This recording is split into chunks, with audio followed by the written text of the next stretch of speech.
10:43 this morning, our 911 communication center received a call out here on Treby Road from a construction worker that said that a police officer who was out here working special duty was struck by a piece of construction equipment, and the officer was pretty seriously injured. Officers responded with an officer in trouble call and got here within just over a minute. Found the officer and immediately began treating him for his serious injuries.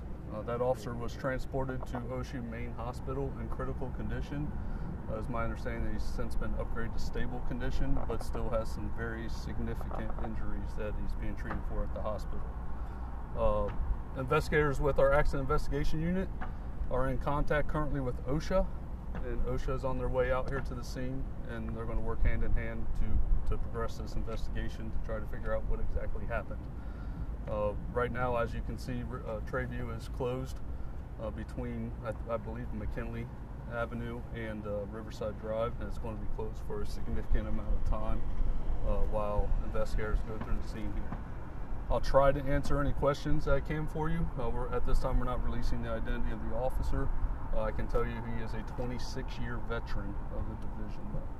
Can you say if it was the big excavator that... It was that big piece of orange. Yeah, I didn't say it in my statement, but yeah, that big piece of orange equipment somehow struck him. And can you talk to us about more on what happened? I mean, was it moving around? Did it hit him? Yeah, I don't have those details, and to be fair, when we first get out here, we're not really asking those right away, right? We're concerned about the injuries.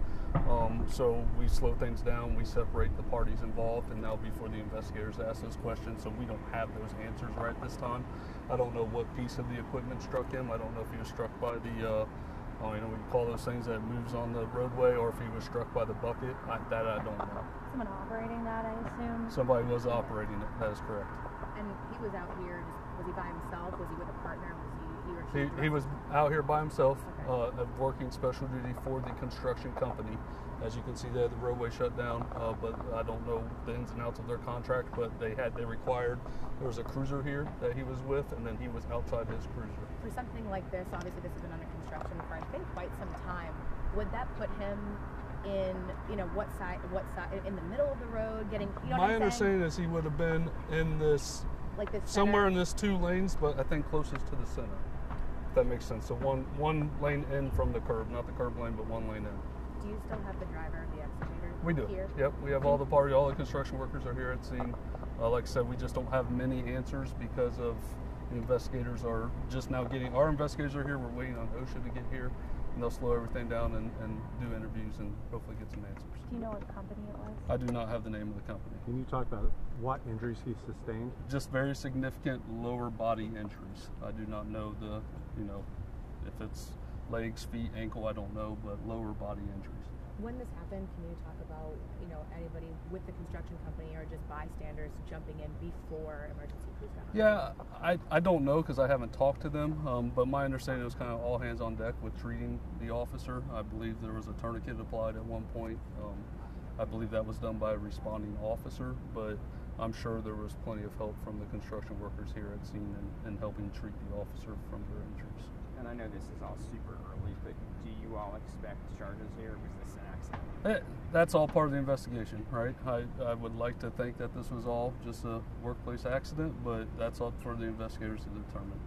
And OSHA will be here. OSHA's on their way. Down pretty much all day. I don't know if it'll be all day, but it'll be quite some time. I mean, OSHA has not even arrived to the scene yet, so we're waiting on them, and then they got to figure out who's taking what part of the investigation.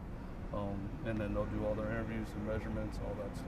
What are some of the things that your accident investigation squad does in something like this? So our accident investigation squad responds to any accident, motor vehicle accident that results in a significant injury or a fatality. They obviously shut down the street. Our patrol officers shut down the street for them. They respond, they take measurements, they interview people at scene, they see if there's any videos in the area.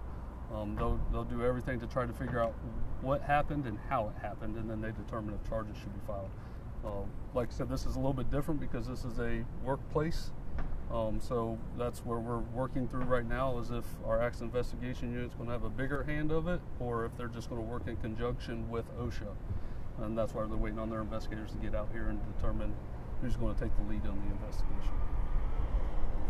probably can't tell us a whole lot about the officer, but male, female, years of service. It's a male officer who's been on for 26 years of service. So that's all I can give you at this time.